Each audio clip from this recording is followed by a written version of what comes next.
اعوذ باللہ من الشیطان الرجیم بسم اللہ الرحمن الرحیم رب اشرح لی صدری ویسر لی امری واحلل عقدۃ من لسانی یفقہوا قولی رب زدنی علما اللہم فقہنا فی الدین آمین۔ آج ہم پڑھیں گے جنت کے نام۔ اب دیکھیے کہ ہم عام طور پر ایک بات کرتے ہیں، ہم کہتے ہیں ہر کسی کو یہ ہوتا ہے کہ جنت، ہم جنت کو صرف جنت کے نام سے جانتے ہیں، لیکن جنت کے اور بھی بہت سارے نام ہیں جو ہمیں قرآن پاک سے پتہ چلتے ہیں۔ تو اللہ تعالیٰ نے جنت کے جو مختلف نام ہمیں بتائے ہیں، تو میں آپ کے یہاں بتاتی ہوں کہ جنت کا ایک نام ہے دار السلام۔ اس کا مطلب ہے سلامتی والا گھر، یعنی وہاں پر کوئی بھی کسی قسم کی تکلیف نہیں ہوگی، وہ سلامتی والا گھر ہوگا۔ تو اللہ تعالیٰ نے قرآن پاک میں فرمایا کہ تمہیں اللہ تعالیٰ تمہیں دار السلام کی طرف دعوت دے رہا ہے، ہدایت اسی کے اختیار میں ہے، لہٰذا جسے وہ چاہتا ہے سیدھا راستہ دکھاتا ہے۔ اور یہ اللہ تعالیٰ نے قرآن کی سورہ یونس کی آیت نمبر 25 میں فرمایا ہے۔ جنت کا جو دوسرا نام ہے قرآن پاک سے ہمیں پتہ چلتا ہے، وہ ہے دار المتقین۔ دار المتقین کا کیا مطلب ہے؟ متقی لوگوں کا گھر۔ متقی کون ہوتے ہیں؟ اللہ سے ڈرنے والے، تقوی اختیار کرنے والے۔ اللہ تعالیٰ نے سورہ نحل کی آیت نمبر 30 میں اور 31 میں فرمایا کہ جب متقی لوگوں سے پوچھا جاتا ہے کہ تمہارے رب کی طرف سے کیا نازل کیا گیا ہے، تو وہ کہتے ہیں بہترین چیز اتری ہے۔ ایسے نیک لوگوں کے لیے اس دنیا میں بھی بھلائی ہے، اور آخرت کا گھر تو ان کے لیے بہت ہی اچھا ہے۔ کیا ہی اچھا ہے کہ متقی لوگوں کا گھر دار المتقین، یعنی دائمی قیام کی جنتیں، ہمیشہ رہنے والی جگہیں، ایسی جنتیں جن میں وہ داخل ہوں گے، ان قیام گاہوں کے نیچے نہریں بہ رہی ہوں گی، وہاں ہر بات ان کی خواہش کے مطابق ہوگی۔ متقی لوگوں کو اللہ تعالیٰ ایسا ہی بدلہ دیتے ہیں۔ اللہ اکبر کبیرہ۔ تو آپ دیکھیے کہ اللہ تعالیٰ جو اس دنیا میں تقوی اختیار کرتے ہیں، اللہ تعالیٰ نے قرآن کی سورہ نحل میں ان کے لیے جس گھر کے بارے میں بتایا کہ اس جنت کا نام ہے دار المتقین، یہاں متقی لوگوں کا یہ گھر ہوگا جس میں دائمی قیام گاہ ہوگی، یعنی ہمیشہ رہیں گے، اور اس گھر میں نیچے نہریں بہ رہی ہوں گی، اور ہر بات ان کی خواہش کے مطابق ہوگی۔ کن کی خواہش کے مطابق؟ متقین، متقی لوگوں کی۔ متقی لوگ کون ہیں؟ جو تقوی اختیار کیے ہوئے ہیں، جو اس دنیا میں اللہ سے ڈرتے ہیں۔ کس بات سے ڈرتے ہیں؟ یعنی اللہ کی ناراضگی مول نہیں لینا چاہتے کہ کوئی ایسا کام نہ ہو جائے کہ اللہ ہم سے ناراض ہو جائے، یا کوئی ایسا عمل، ایسی غلطی نہ ہم کر دیں کہ اللہ ہم سے ناراض ہو جائے۔ انہیں اللہ کا ڈر ہوتا ہے، اللہ کے ڈر سے وہ نیک عمل بھی کرتے ہیں، اور اللہ کے ڈر سے وہ گناہوں سے بچتے ہیں۔ اللہ تعالیٰ نے ان کے لیے آخرت میں خاص طور پر ایک جنت بنا رکھی ہے جس کا نام ہے دار المتقین، اور وہاں پر کیا ہوگا؟ ہر بات ان کی ان لوگوں کی خواہش کے مطابق ہوگی۔ آپ دیکھیے کہ اس دنیا میں ہم خواہش کرتے ہیں نا کہ ہر بات جو ہے وہ ہماری خواہش پوری ہو، ہماری خواہش پوری ہو، اور ہر کام، ہر چیز ہمیں ہماری خواہش کے مطابق ملے۔ تو دیکھیں یہ دنیا ہے، یہ جنت نہیں ہے، لیکن اگر اس دنیا میں تقوی اختیار کریں گے تو اللہ تعالیٰ متقین کو ایسا گھر عنایت کرے گا کہ جہاں ان کی ہر بات، ہر خواہش پوری ہوگی۔ اب جنت کا جو تیسرا نام ہے وہ ہے دار القرار، یعنی قرار کی جگہ۔ تو اللہ تعالیٰ نے اس کے بارے میں فرمایا سورہ مومن میں آیت نمبر 36 میں، اے میری قوم کے لوگوں، یہ دنیا کی زندگی تو بس چند روزہ ہے، قرار کی جگہ تو آخرت ہی ہے۔ تو آپ دیکھیے کہ اس آیت سے کیا بات ہمیں پتہ چلتی ہے کہ یہ دنیا کی زندگی چاہے ہم جتنا بھی جی لیں، لیکن یہ ہمارے لیے دائمی زندگی نہیں ہے۔ قرآن گواہی دے رہا ہے ہم نے اس دنیا سے جانا ہی جانا ہے، اور آخرت کی جو قرارگاہ ہے وہ جنت ہے۔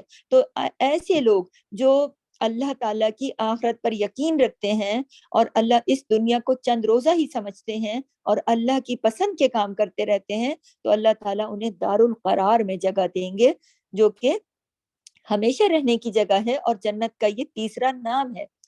اب جنت کا چوتھا نام ہے مقام امین، یعنی امن کی جگہ۔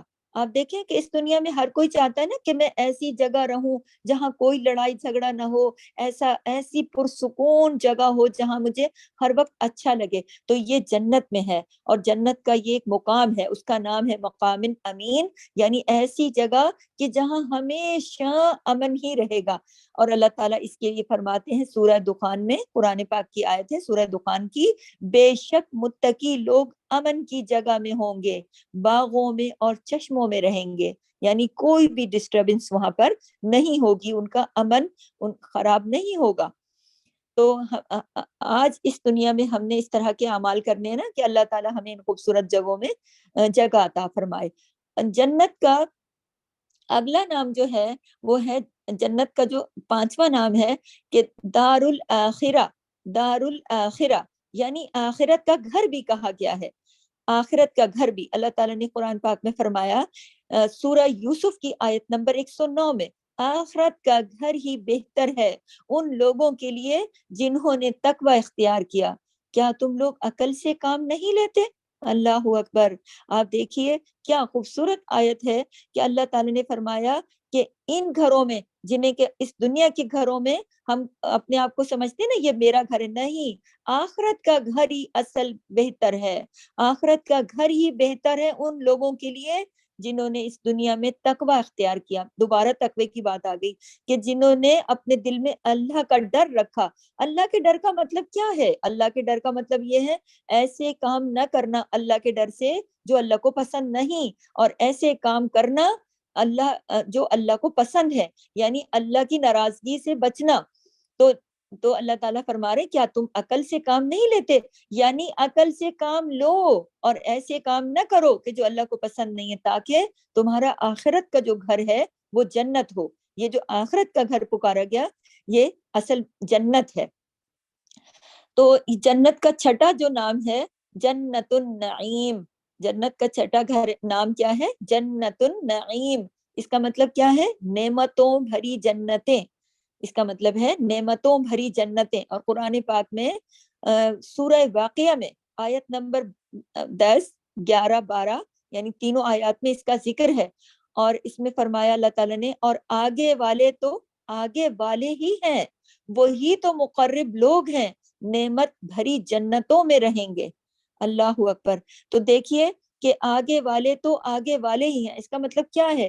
یعنی جو نیک اعمال کرنے میں آگے آگے رہتے ہیں، دیر نہیں کرتے، نماز کا وقت ہو دیر نہیں کرتے، قرآن کا وقت ہو دیر نہیں کرتے، ہر نیک عمل کرنے میں دیر نہیں کرتے، آگے آگے رہتے ہیں، تو اللہ تعالیٰ ان مقرب لوگوں کو، مقرب کون ہوتے ہیں؟ جو قریب ہیں۔ تو اس سے ہمیں یہ بھی پتہ چلتا ہے کہ آگے آگے یعنی کہ جو لوگ نیک اعمال کرنے میں جلدی کرتے ہیں اللہ کی خوشنودی کے لیے، وہ اللہ کے مقرب ہو جاتے ہیں، یعنی وہ اللہ کے قریب ہو جاتے ہیں، تو وہ نعمت بھری جنتوں میں رہیں گے۔ اور قرآن پاک نے اس کی گواہی دی ہے سورہ واقعہ میں، تو جنت النعیم کہا گیا۔ ٹھیک ہے، اگلا جو نام ہے جنت کا، جنت عدن، ٹھیک ہے، یہ 7واں نام ہے جنت عدن۔ اس کا مطلب ہے سدا بہار جنتیں، سدا بہار جنتیں۔ اور اس کے لیے قرآن پاک کی آیت نمبر سورہ کہف کی آیت نمبر 31 میں اللہ تعالیٰ نے فرمایا اہل ایمان کے لیے سدا بہار جنتیں ہیں۔ سدا بہار کیا ہوتی ہیں؟ جن پر ہمیشہ بہار کا موسم رہے گا، جو ہمیشہ خوبصورت ترین رہیں گی، جن کے نیچے سورہ کہف میں اللہ نے فرمایا سورہ آیت 31 میں، اہل ایمان کے لیے سدا بہار جنتیں ہیں جن کے نیچے نہریں بہ رہی ہوں گی، وہاں وہ سونے کے کنگن پہنائے جائیں گے اور سبز رنگ کے باریک ریشم اور اطلس و دیبا کے کپڑے پہنیں گے، اور اونچی مسندوں پر تکیے لگا کر بیٹھیں گے، بہترین اجر اور اعلیٰ درجے کی جائے قیام ہوگا۔ تو یہ دیکھیے کہ کتنی خوبصورت یہ جنت ہے کہ اللہ تعالیٰ نے اس کے بارے میں فرمایا کہ یہ جو سورہ کہف کی آیت میں نے آپ کو ترجمہ پڑھ کے سنایا کہ اہل ایمان یعنی ایمان والے جو اس دنیا میں ایمان لائیں گے، کس پر؟ اللہ پر، نبیوں پر، آخرت پر، کتابوں پر، رسولوں پر، تقدیر پر، یوم آخرت پر، جو لوگ ان سب باتوں پر ایمان رکھیں گے اور کہ ہم نے لوٹ کے اپنے رب کے پاس جانا ہے اور اللہ ایک ہے، اور اس کی وحدانیت پر اور اس نبیوں کی نبوت پر، کتابوں پر، انبیاء پر، فرشتوں پر ایمان لائیں گے، یہ ہوں گے اہل ایمان، اور ان کے لیے سدا بہار جنتیں ہوں گی، ایسی جنتیں جن پر ہمیشہ ایسا لگے گا بہار کا موسم۔ آپ یہ دیکھیے عام زندگی میں جب بہار کا موسم ہوتا ہے ہر طرف پھول کھل اٹھتے ہیں، ہر طرف خوبصورتی آ جاتی ہے، درختوں پر پتے نکل آتے ہیں، پرندے چہچہاتے ہیں، خوبصورت موسم ہوتا ہے بہار کا۔ تو اللہ تعالیٰ نے فرمایا کہ ایمان والوں کے لیے ایسی جنتیں ہوں گی کہ جن کے نیچے نہریں بہ رہی ہوں گی۔ آپ یہ دیکھیے کہ انسان کی فطرت میں ہے کہ وہ پانی سے پیار کرتا ہے، کہ وہ کسی بھی خوبصورت جگہ میں جہاں پانی ہو ہر ایک کو اچھا لگتا ہے۔ تو ایک تو بہار کا موسم اور اوپر سے نہریں بہ رہی ہوں گی۔ آپ ذرا تصور کریں کہ یہ تو اللہ ہی کو پتا ہے، جنت کو کسی نے نہیں دیکھا، یہ اللہ کو پتا ہے کہ وہ شیشے کا فلور ہوگا یا پھر وہ ہم کسی اونچی مطلب اللہ تعالیٰ کسی جنت کے کسی اونچے مقام کا ذکر کر رہے ہیں کہ نیچے نہریں بہتی ہوئی نظر آئیں گی، یا پھر کوئی ایسا فلور ہوگا کہ شیشے جیسا کہ ہم وہاں اللہ تعالیٰ ہمیں ہم سب کو موقع دے تو کھڑے ہوں گے لوگ، تو اس میں نیچے پانی بہتا ہوا دکھائی دے گا۔ تو کوئی سسٹم تو ہوگا نا جو اللہ تعالیٰ نے اتنی خوبصورتی سے ذکر کیا ہے کہ جن کے نیچے نہریں بہ رہی ہوں گی اور وہاں سونے کے کنگن پہنائے جائیں گے۔ یعنی جو ایمان والے ہوں گے، آپ دیکھیں نا دنیا میں لوگ سونے سے کتنا پیار کرتے ہیں، گولڈ سے، ہر کوئی چاہتا ہے کہ میرے پاس گولڈ کے کنگن ہو، جیولری ہو، تو وہاں اللہ تعالیٰ مومنوں کو سونے کے کنگن، خوبصورت جیولری سونے کی پہنائی جائے گی۔ اس کا مطلب یہ ہے، اور سبز رنگ کے باریک ریشم کے اور اطلس و دیبا کے کپڑے ہوں گے۔ تو دیکھیں کہ اس دنیا میں ہر بندی کی خواہش ہوتی ہے کہ میرے پاس بہت ہی کلرفل کپڑے ہوں، اور یہاں دیکھیں خواتین باریک کپڑوں کو کتنا پسند کرتی ہیں، لیکن اس دنیا میں اللہ تعالیٰ نے منع کیا نا کہ جسم جھلکے گا، آپ باریک کپڑے نہ پہنے، لیکن دیکھیں وہاں پر اللہ تعالیٰ نے کہا کہ میں سبز رنگ کی، اور سبز رنگ کتنا خوبصورت لگتا ہے بہار کے موسم میں۔ جب بہار کے موسم کا ہوتا ہے تو لوگ عموماً گرین کلر کے کپڑے پہنتے ہیں، تو وہ آنکھوں کو کتنے اچھے لگتے ہیں، تو اور ویسے بھی بہار میں ہر طرف سبزہ سبزہ ہو جاتا ہے تو کتنا اچھا لگتا ہے۔ تو اللہ نے کہا کہ سبز رنگ کے باریک ریشم کے، تو آپ دیکھیے کہ باریک ریشم کتنا کتنا زبردست اللہ تعالیٰ نے بتایا کہ باریک بھی ہوں گے اور ریشمی بھی ہوں گے، ریشم کے، اور وہ جنت کا ریشم ہوگا، وہ دنیا کا ریشم نہیں ہوگا، وہ جنت کا۔ اور اطلس و دیبا، یعنی اطلس و دیبا ایسے خوبصورت یہ کپڑوں کے نام ہے، اتنے حسین قیمتی کپڑے پہنائے جائیں گے ان لوگوں کو، ایمان والوں کو ان جنتوں میں، یعنی گولڈ بھی ہوگا، جیولری بھی ہوگی، خوبصورت کپڑے بہترین کوالٹی کے، اور اونچی مسندوں پر تکیے لگا کر بیٹھیں گے۔ اللہ اکبر! یہاں اس دنیا میں چاہتے ہیں نا ہم کہ ہمارے گھر میں بہترین صوفہ سیٹ ہو، ہر چیز بہترین ہو، تو وہاں پر اللہ تعالیٰ نے بہترین مسندیں کہتے ہیں بیٹھنے کی خوبصورت اونچی اونچی جگہ، کہ آپ یہ دیکھیے کہ خوبصورت باغیچہ جس طرح پھولوں سے سجا ہوا ہو اور نہریں بہ رہی ہوں، اور وہاں خوبصورت صوفہ سیٹ یا پھر مسندیں، کوئی جس طرح بیٹھنے کی خوبصورت جگہ بنی ہوئی ہوں جس پر تکیے لگا کر بیٹھیں گے، یعنی ٹیک لگانے کا انتظام بھی ہوگا۔ آپ یہ دیکھیے کہ جس طرح آپ نے دیکھا ہوگا نا کہ جس طرح خوبصورت سی بیٹھنے کی جگہ ہوتی ہے جس میں تکیے بھی لگائے جاتے ہیں، یعنی ٹیک لگا کر آپ دیکھیے وہ جنت کے تکیے ہوں، اور اتنا خوبصورت گولڈ اور اتنے خوبصورت کپڑے پہنانے کے بعد خوبصورت مسندوں پر تکیے لگا کر انہیں بٹھایا جائے گا۔ بہترین اجر اور اعلیٰ درجے کا وہ مقام ہے جو کہ جنت عدن ہے۔ تو اللہ تعالیٰ آپ کو اور مجھے اپنی خوبصورت جنتوں میں جگہ دے، آمین۔ سبحانک اللہم و بحمدک، نشہد ان لا الہ الا انت، نستغفرک و نتوب الیک۔ السلام علیکم ورحمۃ اللہ وبرکاتہ۔